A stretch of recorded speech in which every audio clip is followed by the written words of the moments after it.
ton amour, Seigneur. Merci encore pour tous tes bienfaits, Seigneur. Nous te remercions encore, Seigneur, pour notre frère Gilles, Seigneur, que tu as pu guérir, Seigneur, qui est encore parmi nous ce matin, Seigneur. Ça nous fait plaisir de le revoir, Seigneur. Merci pour ça, Seigneur.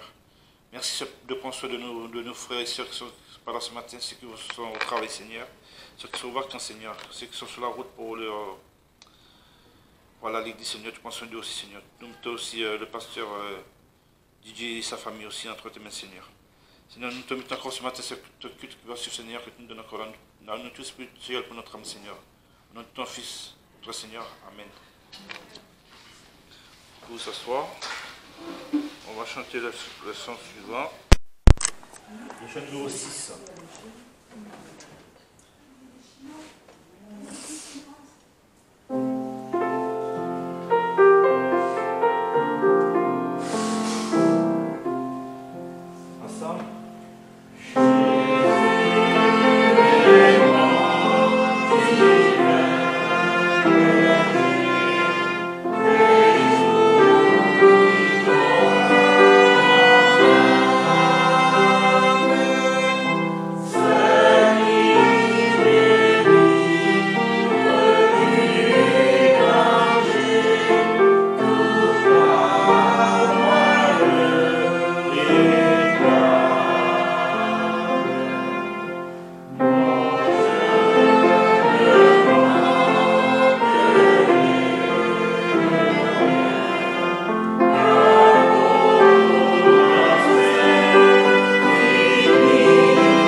Donc, psaume 121, cantique de Mahaloth. J'élève mes yeux vers les montagnes, d'où me viendra le secours. Mon secours vient de l'Éternel, qui a fait les cieux et la terre. Il ne permettra pas que ton pied chancelle. Celui qui te garde ne sommeillera point. Voici, celui qui garde Israël ne sommeillera point et ne s'endormira point. L'Éternel est celui qui te garde. L'Éternel est ton homme. Il est à ta main droite. Le soleil ne te frappera point pendant le jour, ni la lune pendant la nuit.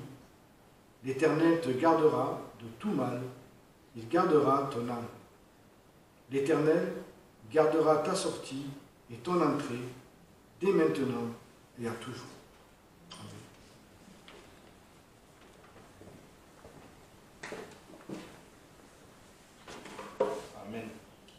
l'Éternel prend soin de nous.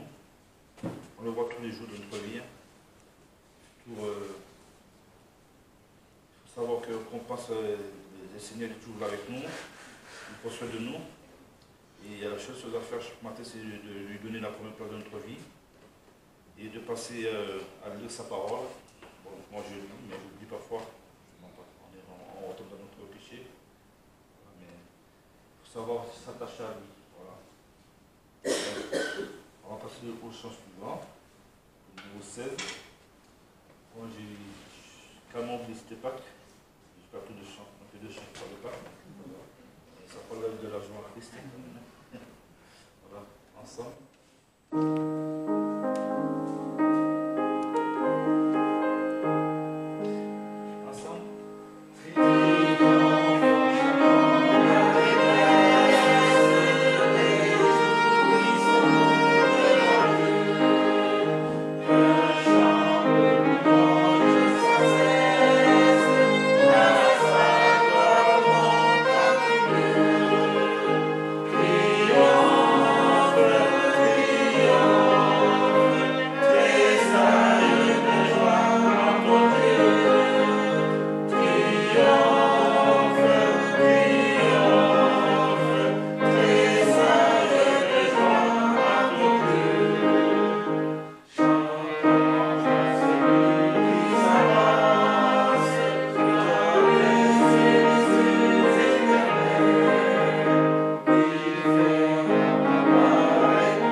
Je demande à Mathieu si tu peux le lire.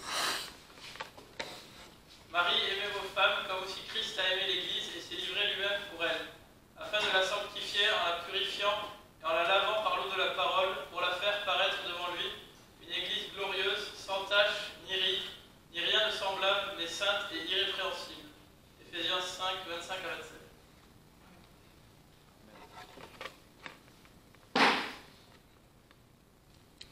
Glorifie ton nom. Dieu le Père aurait pu trouver une autre voie, mais c'est celle-là de la souffrance jusqu'à la croix qu'il a trouvée, parce qu'il a essayé plusieurs fois. Il a essayé, et nous les hommes, on n'a pas fait un cas de ce qu'il nous disait, alors il a fallu qu'il pousse à l'extrême.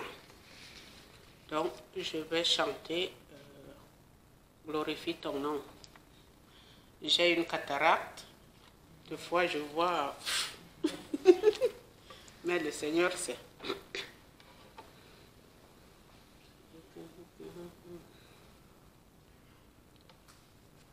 N'est-il point d'autre choix devant la coupe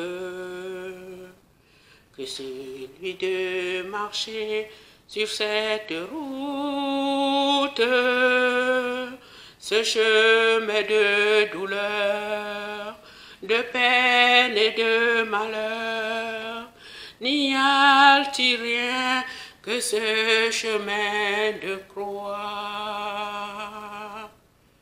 Mon âme est dans l'effroi et dans le doute, mais je sais que ton cœur de père écoute chacun de mes soupirs, mes peurs et mes désirs, de satisfaire à ta prière en moi.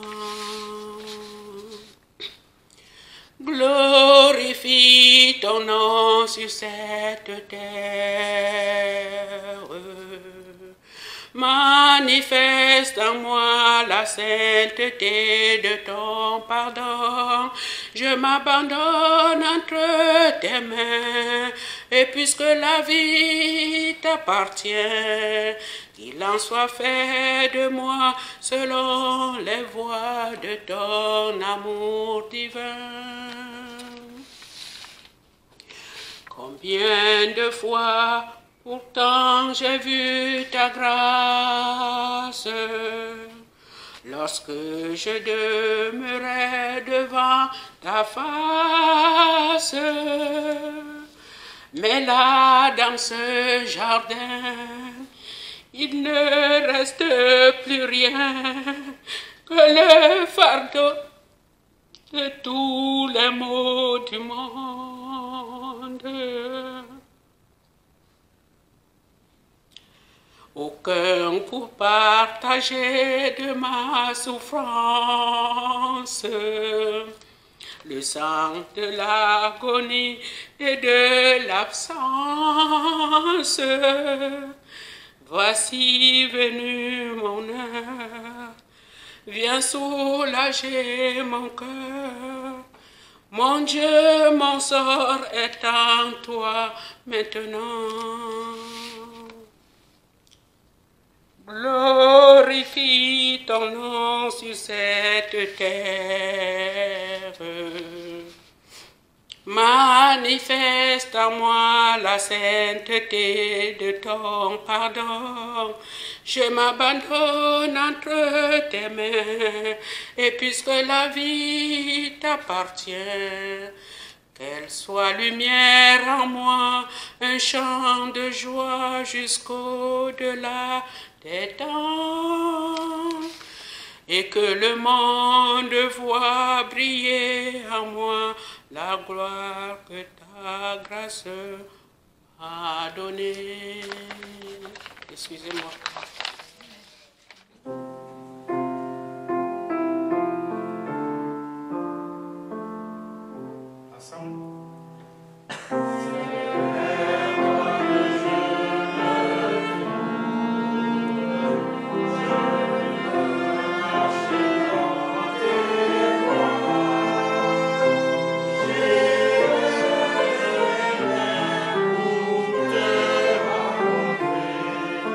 Okay.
Seigneur, en ce jour, nous nous réjouissons de ce que voilà, nous pouvons commémorer ce jour merveilleux où tu es ressuscité, où tu as payé le prix de nos âmes et où tu es venu, Seigneur, le jour même de ta résurrection, annoncer à tes disciples que voilà, tu avais vaincu toutes choses et que cette victoire, Seigneur, eh bien, elle était pour nous, pour tous ceux qui, par la foi, la saisissaient. Alors, merci, Seigneur, parce que tu as fait une chose extraordinaire, tu as fait une chose merveilleuse, que seul toi pouvais faire, Seigneur.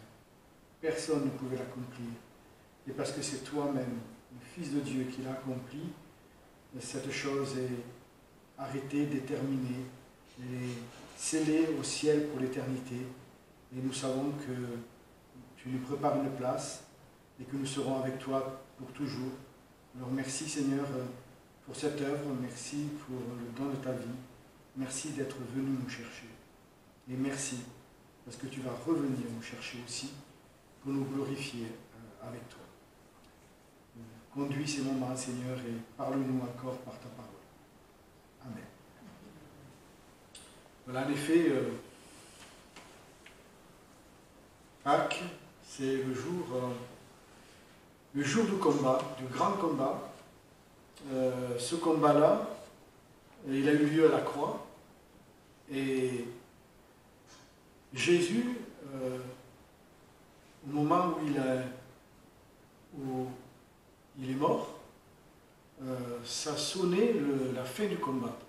Et paradoxalement, ça sonnait aussi la mort. En général, on dit, bon, ben, quand quelqu'un est mort, c'est fini. Dans un combat, celui qui est mort a perdu. Et bien là, c'est tout l'inverse. Christ, en mourant, a vaincu. Et il a dit, tout est accompli. Absolument tout. Il n'y a rien à redire, rien à reprendre. Et la résurrection du Seigneur, c'est la preuve vivante, si je puis dire, la preuve manifeste que cette victoire a été accomplie totalement. Et le Seigneur est apparu victorieux, mais aussi glorieux. Il ne faut pas oublier. Le Seigneur a apparu également glorieux. Et ce combat, cette victoire, elle a ébranlé et les cieux et la terre. Car il s'est passé des choses dans les cieux. Mais déjà, voilà, il a ouvert la porte, il a ouvert le chemin, il a ouvert la voie. Et il nous a ouvert la voie pour le ciel. Autrefois, elle était fermée. Il nous a fait le chemin. Il est le chemin, mais il nous a montré le passage, la croix, la porte, la croix. Lui-même est aussi la porte. Et il nous a montré comment aller au ciel. Et ça, c'est une chose... voilà, il n'y a que lui qui pouvait le faire. Et sur la terre aussi, parce qu'en fait, en ayant vaincu Satan, eh bien, il a dépouillé totalement Satan. Satan n'a plus de puissance. Satan ne peut plus rien revendiquer ni sur la terre, ni dans les cieux. Parce que si autrefois, il pouvait garder prisonnier l'humanité, toute l'humanité aujourd'hui, eh bien, il ne peut faire que ce que Christ lui permet de faire. Et nous savons qu'il n'y aura en enfer aucune âme qui aurait pu être sauvée. S'il y avait une âme en enfer qui aurait pu être sauvée, c'est que Christ n'a pas tout accompli, c'est qu'il a perdu une âme. Or, le Seigneur a dit, je n'ai perdu aucun de ceux que tu m'as donnés. Sinon, le fils de perdition, bon, effectivement, ceux qui ne peuvent pas être sauvés, eh bien, ne seront pas sauvés, mais toutes les brebis du Seigneur seront sauvées. Et Satan ne peut rien faire contre ça. Il s'illusionne peut-être en se disant, j'ai encore des combats à mener, mais de toute façon, ces combats sont vains, ils ne servent à rien, parce que c'est ainsi, Christ connaît ses brebis, Et il ira la chercher d'une façon ou d'une autre. Et vraiment, on peut dire que tous ceux qui seront au paradis ne pouvaient pas être perdus. Tous ceux qui sont en enfer ne pouvaient pas être sauvés. Il n'y a pas d'erreur dans le Seigneur. Donc c'est une grande victoire aussi pour tous ceux qui étaient égarés, perdus, mais qu'il est venu chercher et ramener à la bergerie. Alors je ne suis pas en train de dire que... oui, quelque part on peut dire que Christ connaît ses brebis. C'est vrai que nous ne connaissons pas les brebis du Seigneur. Nous allons dans la rue et puis, qui peut être sauvé, qui ne peut pas être sauvé, on ne le sait pas. Mais ce qui est sûr, c'est que le Seigneur le sait. Il connaît d'avance. Avant même la création du monde, il savait qui nous étions. Il savait que telle date, tel jour, il nous visiterait, que ce jour-là, on lui dirait « Oui, viens, je te reçois dans ma vie ». Voilà, donc dans le Seigneur, c'est toute chose. Mais voilà, le Seigneur ne perd aucune de ses brebis. Et quand je dis cela, je ne dis pas il ne perd aucune de ses brebis qui est sauvée.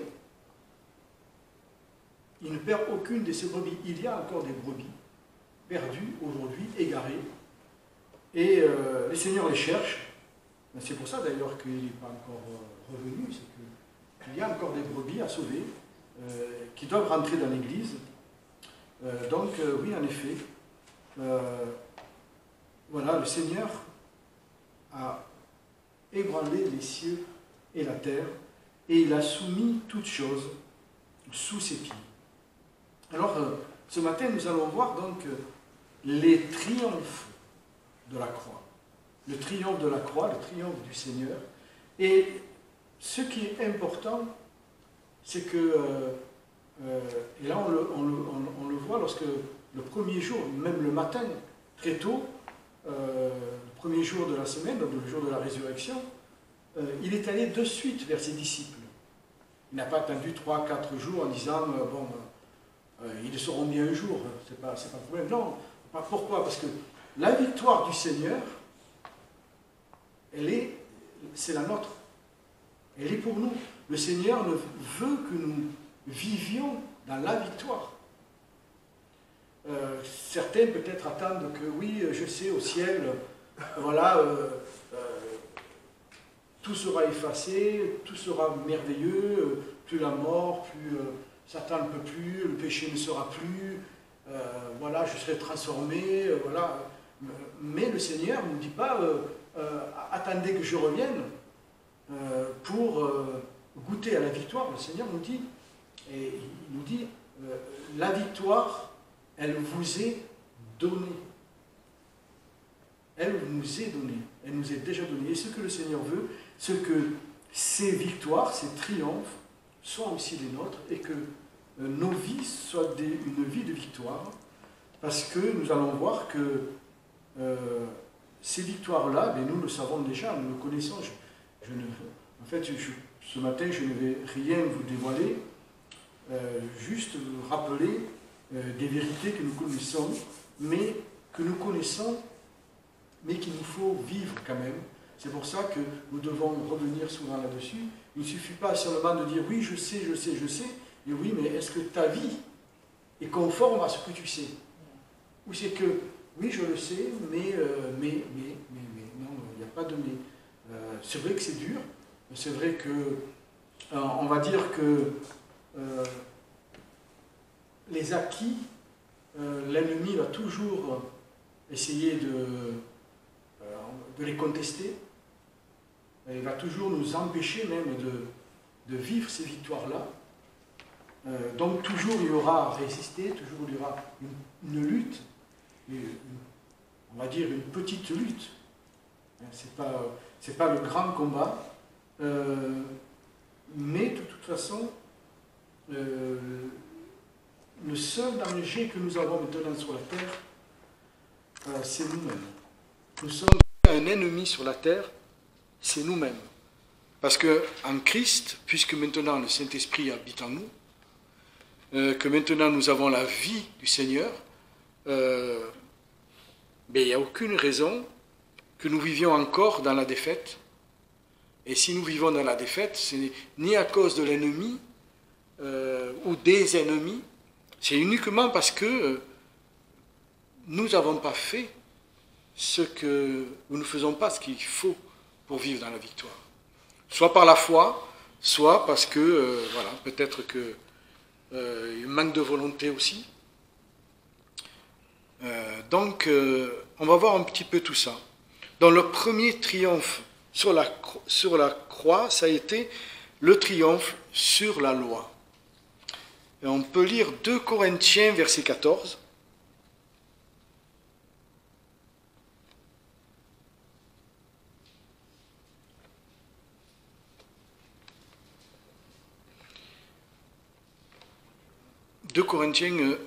Pardon, voilà. Depuis ce matin, je suis à 2 Corinthiens, c'est Colossiens 2. Alors, ça fait 3 fois ce matin que je dis 2 Corinthiens, alors que c'est Colossiens 2. 2 Colossiens 2, ouais, ça recommence, il y a quelque chose. Bon, Colossiens 2, 14, merci. Il a effacé ce qui était contre nous, l'obligation des ordonnances qui s'élevaient contre nous. Il a entièrement annulé en l'attachant à la croix. Oui, en fait, la loi qui est parfaite, en fait,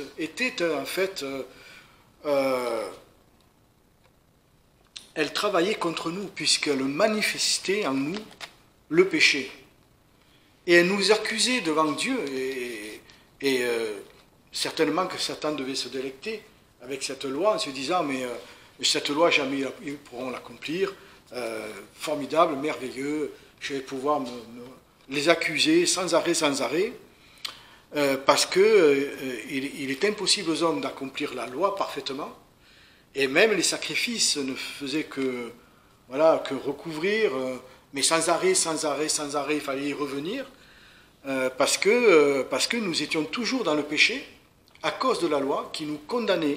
Et il est écrit donc, en Romains 3,20, mais on n'est pas obligé de... Vous connaissez bien ce passage, « Nul ne sera justifié devant lui par les œuvres de la loi. » Parce que la loi, en fait, effectivement, un cœur pécheur, une âme pécheresse, ne peut pas accomplir une loi pure et sainte venant de Dieu lui-même. C'était impossible. Dieu le savait d'avance. Mais la loi, on le sait, elle n'a pas été là pour nous justifier ou pour révéler ce qui est bon en nous. Elle est là, au contraire, pour manifester que vous êtes mauvais. Et alors, qu'est-ce que... Alors, j'ai prévu un sauveur. C'est ça, la loi était là pour nous guider vers le Sauveur en disant, mais même ce qui est bon, je n'arrive pas à le faire. Même ce qui est bon, je suis perdu. Combien de fois on voit dans la Bible, je suis perdu, c'est terrible, qu'est-ce qui va m'arriver? Eh bien oui, le Seigneur plein de grâce a prévu un Sauveur, et Jésus, il a anéanti la loi, mais il en a établi une autre. Il est lui-même la nouvelle loi. Il est notre loi. Il est notre justice. Il est notre sacrifice. C'est lui qui nous purifie. C'est lui qui nous glorifie. C'est lui qui intercède pour nous. Et ce qu'il demande, c'est quoi? Faites ceci, faites cela. Il nous demande non. Croyez, crois seulement. Crois. Il demande la foi. Parce que les victoires que le Seigneur a conquises, on les reçoit par la foi. C'est la foi en son œuvre, en croyant vraiment, selon les Écritures, ce qu'il a accompli, que nous pouvons nous approprier ces victoires. Parce que s'il y a un simple doute, sur même, oui, c'est écrit, je sais, mais j'y arrive pas. Donc, il y a un problème. Il y a un problème où? Certainement pas là. Hein. C'est pas dit. Donc, ou c'est mal interprété, ou c'est mal écrit, ou c'est mal compris, mais il y a quelque... Non, le problème, il n'est pas là. Ne cherchez pas le problème là. Le problème, il est là. Le problème, il est là parce que la vie de Christ est en nous. Et si la vie de Christ est en nous, Christ victorieux est en nous. Et donc, il n'y a aucune raison, à moins de vraiment pas vouloir suivre le Seigneur, d'être défait. Et la loi ne peut plus nous juger, elle ne peut plus nous condamner. Et non, nous avons cette liberté par rapport à la loi, c'est que alors, nous n'avons plus besoin, enfin, on peut quelquefois nous reprocher, et c'est ça aussi, nous reprocher, oui, mais il est écrit ceci, il est écrit cela, c'est vrai, mais Christ est ma justice, et Christ est mon chemin. Et bien sûr qu'on n'est pas parfait, et bien sûr que le Seigneur ne nous demande pas d'un seul coup d'être parfait, mais ce qu'il veut, c'est que nous marchions dans la vérité, en lui, afin qu'il nous rende parfaits par la parole. Il veut nous rendre parfaits. Il dit, soyez parfaits comme votre Père. Il a dit. Donc s'il a dit, voilà, il ne peut pas dire une chose qui est fausse ou qui n'est pas réalisable. Nous pouvons être parfaits, alors bien sûr, ce n'est pas la perfection que nous aurons au ciel, mais il y a une certaine perfection. Christ a effacé la loi qui nous condamnait, il a établi notre loi par la foi, et cette loi nous justifie, alors que l'autre nous condamnait. Le deuxième triomphe, c'est le triomphe sur le péché. Et on va lire Hébreux 9, verset 26.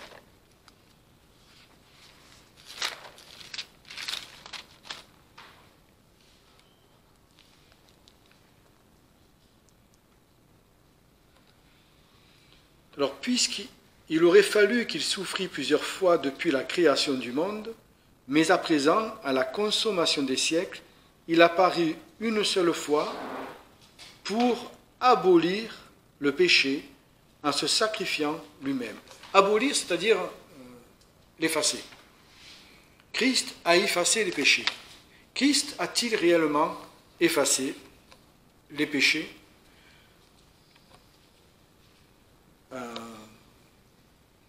Il y en a qui disent Christ est mort pour nous, il est mort pour nos péchés, et il a payé pour nos péchés, donc voilà, nous allons tous au paradis. Parce que si Christ a payé réellement pour nos péchés, pour tous nos péchés, alors nous allons tous au paradis. Mais oui, il a payé pour nos péchés, mais nous n'allons pas tous au paradis. Le problème, c'est, encore une fois, la foi. C'est par la foi, encore une fois, que cette victoire est possible. Et quand nous venons au Seigneur Jésus et que nous recevons le pardon de nos péchés à la croix, nous sommes à ce moment-là, c'est vrai, purs, sans péché. À ce moment-là. Peut-être qu'une heure après, ce n'est plus le cas. Parce que Christ a effacé nos péchés précédents, mais les péchés, il a payé aussi. Je ne suis pas en train de dire qu'il n'a pas payé, il a payé. Mais les péchés que nous commettons ensuite, qu'en est-il? Est-ce que nous attendons de recevoir, voilà, en haut dans le ciel, il y a le Seigneur avec un pupitre, et toutes les récompenses, et on va tous avoir une récompense, c'est bien, ah, tu as bien travaillé, ah, tout ça. Ou est-ce que la parole ne nous dit pas que nous sommes devant un tribunal, même s'il s'appelle le tribunal de Christ, et que nous serons jugés selon ce que nous aurons fait de bien ou de mal dans notre corps? C'est ce que la parole nous dit. C'est vrai que nous n'allons pas en enfer, nous allons au paradis. À ce moment-là, le Seigneur va nous juger par rapport à ce que nous aurons fait de bien ou de mal. S'il y a des péchés dans notre vie, bien que nous soyons nés de nouveau, que nous n'abandonnons pas, si nous ne pardonnons pas certains péchés à nos frères ou à nos sœurs, est-ce que Christ va dire, de toute façon, ce n'est pas grave, j'ai effacé? Non, il va nous dire, mais tu devras, tu te trouveras devant moi et il y aura des reproches. Il y aura des reproches. Tu auras peut-être des récompenses, mais tu auras des reproches parce que nous serons devant un tribunal. Et on peut lire, d'ailleurs on peut le lire en 2 Corinthiens 5, verset 10.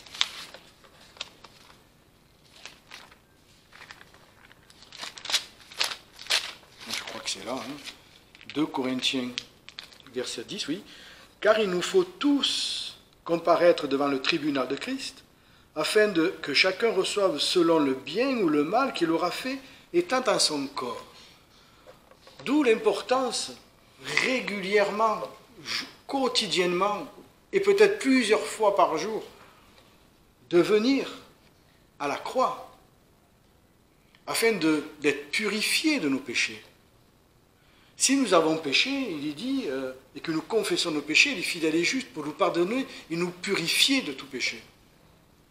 Les péchés qui n'ont pas été confessés, faisons attention, nous aurons des comptes à rendre. Et quelquefois, on ne sait pas si on a péché. Et nous, on ne sait pas ce qu'on a fait, que le Seigneur n'a pas apprécié, n'a pas aimé, où il a dit, là tu t'es pas bien comporté, là tu n'as pas bien pensé, là tu n'as pas bien parlé. On a l'exemple de David qui disait, pardonne-moi les péchés que j'ignore, que je ne connais pas. C'est un désir profond de rechercher la sainteté, la pureté, et afin d'avoir une vraie, réelle communion avec le Seigneur. Et donc il nous faut constamment revenir à cette croix afin que justement nous soyons purifiés de nos péchés. Parce que nous aurons aussi à répondre. C'est pas que pas parce qu'il a payé que nous ne sommes pas coupables de ce que nous faisons. Nous sommes quand même coupables de ce que nous faisons et nous devrons rendre des comptes. Il y a aussi des péchés qui sont toujours là, qui perdurent quelquefois. On n'arrive pas à s'en débarrasser. Et pourtant, on vient quelquefois à la croix, on prie le Seigneur. Le problème, quelquefois, il y a aussi, c'est que s'il y a des péchés, par exemple, je prends l'exemple de la colère. La colère, c'est un péché. Le Seigneur ne veut pas que nous mettons. Mais si nous sommes quelqu'un qui nous mettons souvent, très souvent en colère, pour une petite chose même quelquefois, on peut être en colère pour quelque chose de très grave. Ça peut être une sainte colère. Mais lorsqu'on se met en colère parce qu'on ne supporte pas les gens, on ne supporte pas le bruit, on ne supporte pas les cris, on ne supporte pas ceci, on ne supporte pas... Et on se met en colère, c'est un grand problème. C'est quelque chose qui n'a pas été résolu. Pourtant, on est passé à la croix. C'est tout simplement que, peut-être aussi, et on doit méditer là-dessus, réfléchir là-dessus, il y a des péchés qui sont maintenus, peut-être parce que on a, plus ou moins inconsciemment, on n'a pas trop envie de s'en débarrasser. On s'arrange, on se dit, bon,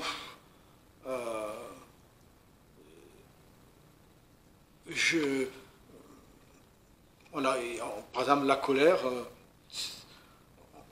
on essaie toujours de justifier un petit peu notre colère. Oui, mais c'est parce que, oui, moi je veux bien ne pas être en colère, mais si on vient m'embêter, si on vient m'agacer, je ne peux pas, alors oui, je me mets en colère. Mais c'est pas juste, c'est pas normal. C'est un péché tenace qui reste. Pourquoi? Et pourquoi il n'est pas supprimé? Pourquoi la croix du Seigneur n'est pas sur ce péché-là? Parce que, tout simplement, et je crois qu'il faut le reconnaître, il y a des péchés avec lesquels on s'arrange et on se dit ça ne me dérange pas trop et c'est peut-être trop de sacrifices que de se débarrasser de ce péché. Je ne suis pas prêt et puis finalement, c'est tant pis, je m'occupe d'autre chose et je cohabite avec ce péché-là.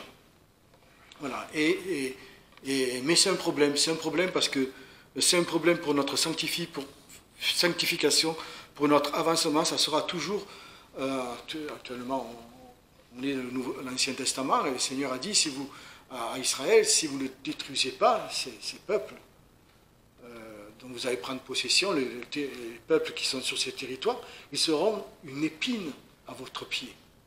Eh bien, un péché pas confessé, un péché pas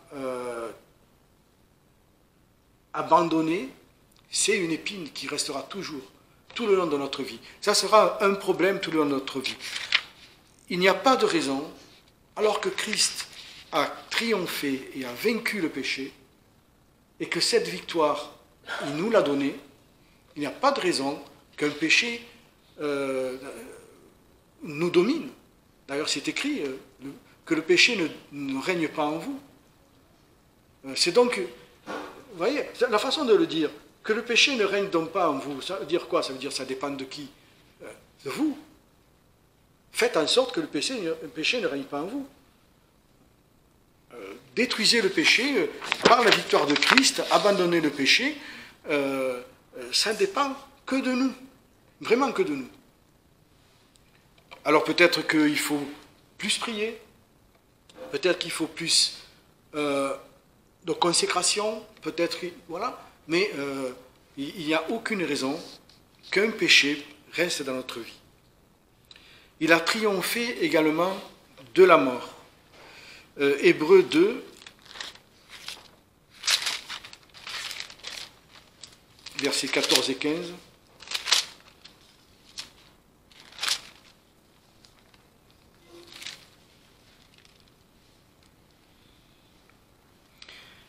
Puis donc que les enfants participent de la chair et du sang, il en a aussi de même participé afin que par la mort, il détruisit celui qui avait l'empire de la mort, c'est-à-dire le diable, et qu'il délivra tous ceux qui, par la crainte de la mort, étaient toute leur vie assujettis à la servitude. Alors, la crainte de la mort. Nous savons que si nous sommes nés de nouveau, la mort n'a plus de pouvoir sur nous, la mort spirituelle, bien entendu. Hein. Elle n'a plus de pouvoir sur nous, nous sommes... voilà, nous n'avons rien à faire, en fait, nous l'avons déjà accompli. Par la foi, nous avons reçu la vie éternelle, et donc nous ne mourrons pas. Ça, c'est une certitude. Mais il y a autre chose, c'est la crainte de la mort. Il est vrai que si nous sommes nés de nouveau, et que nous avons l'assurance du salut, et c'est là qu'est quelquefois le problème, parce qu'il y a des églises qui prêchent qu'on peut perdre le salut. Comment peut-on ne plus avoir la crainte de la mort, puisqu'il dit qu'il délivra tous ceux qui, par la crainte de la mort, il les a délivrés. Comment peut-on se dire, comment ne plus avoir de crainte de la mort si on n'est pas sûr d'être vivant pour l'éternité, si on n'est pas sûr d'être réconcilié avec le Seigneur, si on peut perdre son salut, mais toute la vie on va trembler, en se disant pourvu que j'ai fait ce qu'il fallait pour ne pas mourir. Mais ça, c'est la crainte de la mort. Or, le Seigneur veut que nous n'ayons plus la crainte de la mort parce que c'est accompli, c'est fait. Nous sommes passés de la mort à la vie, une fois pour toutes. Et il y a des personnes qui sont encore dans la crainte de la mort. Et même, je dirais, chose extraordinaire, parce que le Seigneur là parle de la mort éternelle, mais même de la mort physique. Nous ne regardons plus la mort physique de la même façon. On le voit dans le monde, lorsqu'il y a un décès, il y a beaucoup de détresse, beaucoup d'angoisse, beaucoup de tristesse, de malheur, et même essayer de parler un petit peu de la mort aux gens. Bon, ce n'est pas un sujet qu'ils ont envie d'aborder, ça les gêne parce que finalement, ils ne savent pas. Ils ne savent pas ce qu'il y a après la mort, ils ne savent pas ce qu'ils vont devenir, et discuter là-dessus, oui, l'enfer, le paradis, qu'est-ce qu'il y a après la mort, bon, ils n'ont pas trop envie d'en parler, parce que ça dérange quelque part, il y a une certaine crainte aussi. de connaître la vérité. Parce qu'effectivement, s'il y a l'enfer, le paradis, alors là, ils ne sont pas en règle, ils le savent. Il y a donc une crainte de la mort et physique et de la mort éternelle pour ceux qui ne sont pas Christ, parce qu'ils ne sont pas en paix avec le Seigneur. Ils ne sont pas en règle avec le Seigneur. Ils ne sont pas réconciliés avec le Père. Or, pour nous, nous avons cette paix. C'est que nous savons que nous sommes réconciliés avec le Père. Nous savons que nous avons la vie éternelle. Et donc, Christ, effectivement, nous a libérés de cette crainte qu'autrefois, même Israël avait. Hein. Avec la loi, il fallait suivre la loi, la lettre. Hein.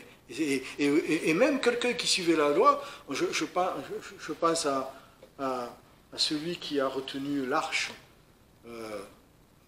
du Seigneur lorsqu'elle était ramenée avec David. C'était certainement quelqu'un qui aimait Dieu et qui voulait marcher sur le chemin. Et il en est mort, il a été frappé par Dieu.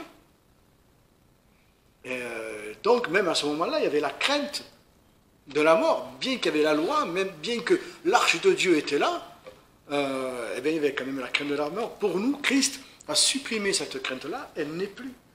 Parce que nous avons cette vie éternelle et cette espérance, et nous attendons maintenant, et même quelquefois, on regarde la mort physique, presque pas comme un soulagement, mais en se disant, bon, ben, de toute façon, on doit y passer, mais je sais ce qu'il y a derrière. Et donc, je ne la redoute pas. Je ne redoute pas cette mort-là, parce que je sais où je vais. Et je sais que je vais dans la présence directement du Seigneur, et donc, je n'ai plus d'angoisse, je n'ai plus de crainte de ce qui va se passer le jour où je vais quitter ce monde-là. Je sais où je vais, et là, le Seigneur, effectivement, a triomphé de la mort, mais aussi de la crainte de la mort. Et ça, c'est possible que si nous avons l'assurance du salut. Ensuite, il a triomphé également sur le diable, mais sur les œuvres du diable. 1 Jean 3, verset 8. 1 Jean.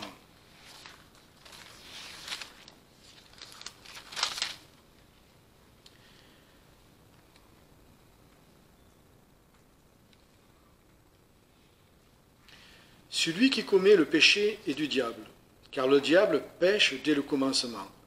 Or, le Fils de Dieu a paru pour détruire les œuvres du diable. Quelles sont les œuvres du diable?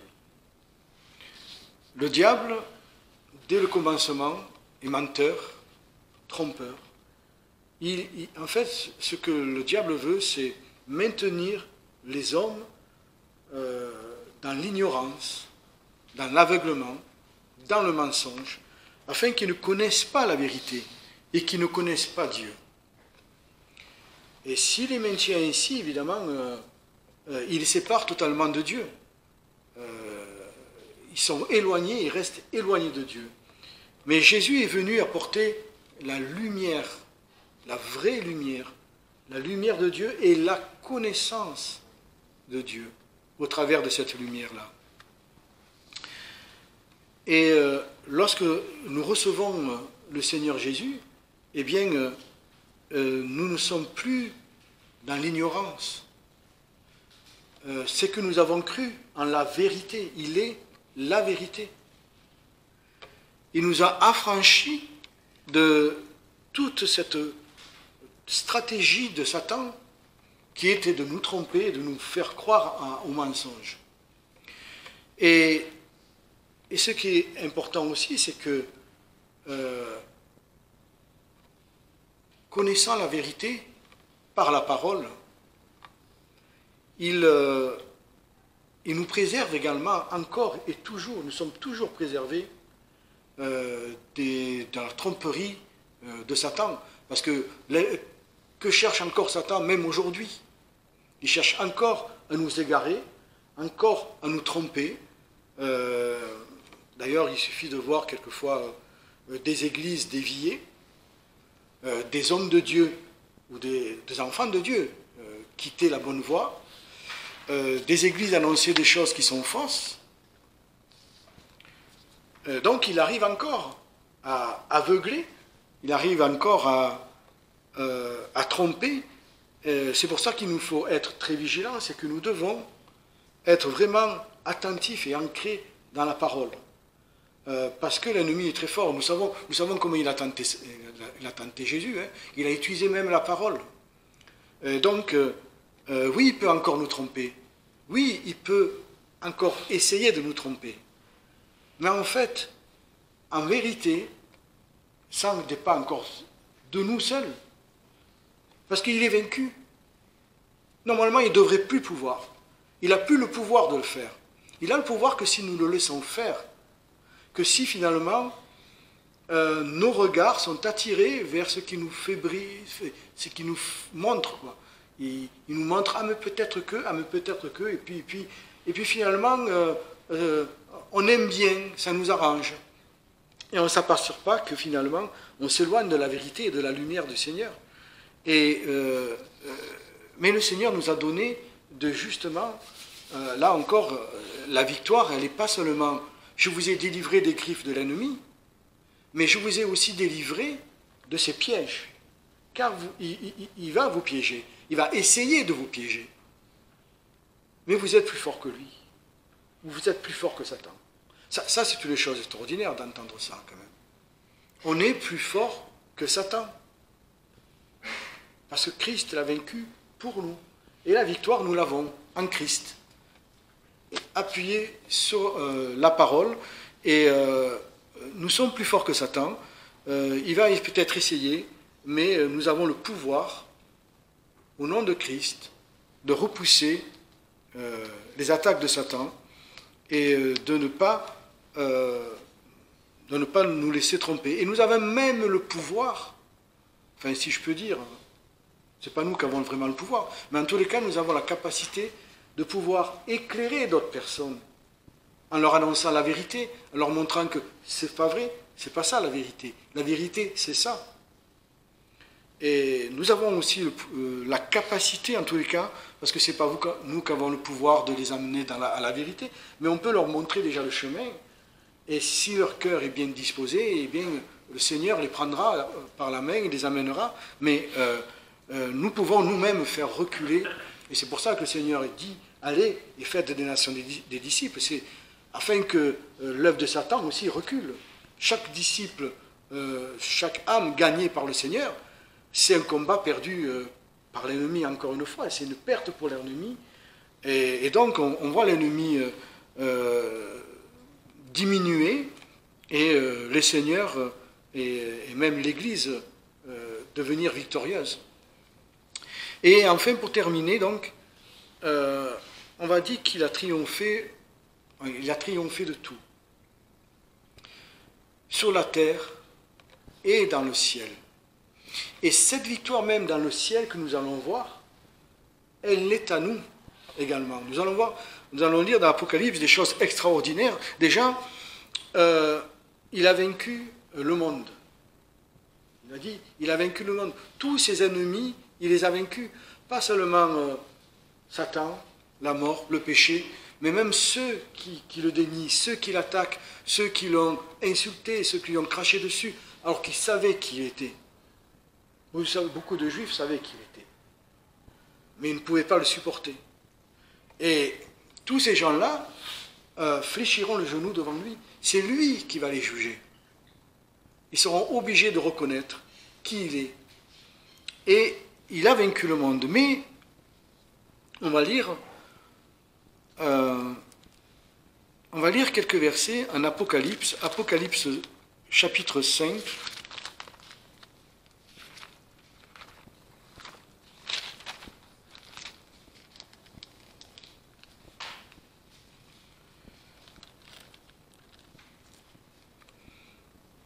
À partir du verset 2. Je vis aussi un ange puissant qui criait d'une voix forte, « Qui est digne d'ouvrir le livre et d'en délier les sceaux ? Et nul, ni dans le ciel, ni sur la terre, ni sous la terre ne pouvaient ouvrir le livre, ni le regarder. Et moi, je pleurais beaucoup, de ce que personne n'avait été trouvé digne d'ouvrir le livre, ni de le lire, ni de le regarder. Et l'un des anciens me dit, « Ne pleure point. Voici le lion, qui est de la tribu de Juda, le rejeton de David, a vaincu pour ouvrir le livre et en délier les 7 sceaux. » Et je regardai, et voici au milieu du trône et des 4 animaux, et au milieu des anciens, un agneau était là comme immolé. Il avait 7 cornes et 7 yeux, qui sont les 7 esprits de Dieu, envoyés par toute la terre. Et il vint et prit le livre de la main droite de celui qui était assis sur le trône. Et quand il eut pris le livre, les 4 animaux et les 24 anciens se prosternèrent devant l'agneau, ayant chacun des harpes et des coupes d'or pleines de parfums, lesquelles sont les prières des saints. Ils chantaient un cantique nouveau disant, « Tu es digne de prendre le livre et d'en ouvrir les sceaux, car tu as été immolé et tu nous as rachetés à Dieu par ton sang, de toute tribu, de toute langue, de tout peuple et de toute nation. » Voilà. À la croix, Christ a vaincu aussi dans le ciel. Il était contesté par Satan, il était contesté par les démons, son autorité était contestée, et à la croix, son autorité a été rétablie dans les cieux. C'est l'agneau immolé qui est digne d'ouvrir le sceau. Il est le seul. Satan n'était pas digne. Digne ne veut pas dire capable, c'est digne. Il n'était pas digne, seul Christ a obtenu cette dignité en triomphant à la croix. Et on va continuer avec Apocalypse 20. Et il nous reste que 2 passages. Apocalypse 20, verset 7. Et quand les 1000 ans seront accomplis, Satan sera délivré de sa prison. Il sortira pour séduire les nations qui sont aux 4 coins de la terre, Gog et Magog. Il les assemblera pour combattre, et leur nombre est comme le sable de la mer. Ils montèrent sur la surface de la terre, et ils environnèrent le camp des saints et la cité bien-aimée, mais un feu venant de Dieu descendit du ciel et les dévora. Ça, c'est l'œuvre de Christ. Et le diable, qui les séduisait, fut jeté dans les temps de feu et de soufre, où sont la bête et le faux prophète. Et ils seront tourmentés jour et nuit au siècle des siècles. Ça, c'est Christ écrase la tête du serpent. On peut dire aussi peut-être qu'à la croix, il a écrasé, mais là, c'est vraiment la fin du diable, quoi. C'est terminé. Il ne peut plus rien faire à ce moment-là. Puis je vis un grand trône blanc, et celui qui était assis. La terre et le ciel s'enfuirent de devant sa face, et leur place ne se retrouva plus. Je vis aussi les morts, grands et petits, qui se tenaient devant Dieu. Peut-être que je lis un peu trop, c'était jusqu'à 14. Mais on va lire le verset 13 et 14, on va sauter celui-là. Et la mer, 13 et 14. Et la mer rendit les morts qu'elle contenait. La mort et l'enfer rendirent aussi les morts qui y étaient, et chacun fut jugé selon ses œuvres. Et la mort et l'enfer furent jetés dans les temps de feu. C'est la seconde mort. Et on va lire chapitre 21, 1 à 4. Je vis ensuite un ciel nouveau,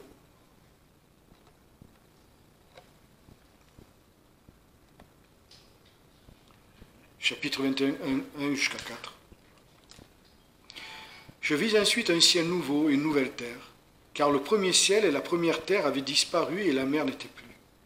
Et moi, Jean, je vis la sainte cité, la nouvelle Jérusalem qui descendait du ciel d'auprès de Dieu, préparée comme une nouvelle mariée qui s'est ornée pour son époux. Et j'entendis une grande voix du ciel qui disait, « Voici le tabernacle de Dieu avec les hommes, et il habitera avec eux. Ils seront son peuple, et Dieu sera lui-même avec eux. Il sera leur Dieu. Et Dieu essuiera toute larme de leurs yeux, et la mort ne sera plus. Il n'y aura plus ni deuil, ni cri, ni travail, car les premières choses sont passées. » C'est la victoire de Christ, mais c'est aussi notre victoire, parce que tout ça, c'est pour nous. Tout ça, en étant à Christ, nous y avons droit. C'est ce que Christ a fait pour nous. Il nous a donné le droit de vivre l'éternité dans son royaume, en étant même son épouse, en régnant avec lui. Je ne sais pas si on se rend compte vraiment de ce qu'il a fait pour nous et ce qu'il a fait de nous. Et nous serons éternellement dans la joie, dans l'allégresse. Il n'y aura plus l'ennemi, tout ce qui était impur, tout ce qui était injuste, tout ce qui était mauvais, tout ce qui pouvait empêcher la gloire de Dieu de briller dans tout l'univers. Tout ça a disparu, il n'y en a plus, il n'y a plus rien. Mais nous serons là, nous serons avec lui. Ça aussi, ça a été acquis à la croix. Ça aussi, c'est une victoire de Christ pour nous. Ça aussi, c'est notre victoire. Alors voilà, que nous allions de victoire en victoire, que nous marchions par la foi, en comptant sur... bien sûr, la différence qu'il y a avec autrefois, c'est que nous avons le Saint-Esprit. Nous avons le Saint-Esprit qui nous donne d'acquérir toutes ces choses-là. Autrefois, nous étions seuls, par rapport à la loi. Il fallait obéir à la loi, mais avec un cœur charnel, avec le péché en nous, et uniquement ça.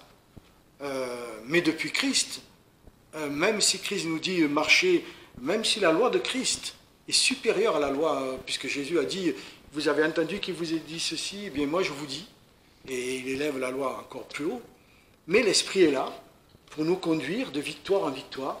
Nous ne sommes plus seuls, il ne nous demande pas, ce que vous n'arriviez pas à faire avant, maintenant vous allez le faire, mais ça va être encore plus dur. Non, il a dit, c'est pas plus dur, puisque vous avez le Saint-Esprit. Et avec le Saint-Esprit, c'est Dieu. Dieu est avec nous dans toutes choses, donc nous n'avons plus d'excuses aujourd'hui pour dire Seigneur, je ne peux pas, je n'y arrive pas, c'est trop fort, c'est trop dur. Ça ne vient pas de lui. Ça vient de l'ennemi. Donc, discernons toutes choses et aussi que nous ayons vraiment la volonté, et c'est peut-être ce qu'il manque quelquefois, la volonté de vraiment marcher avec lui et de vivre ses victoires.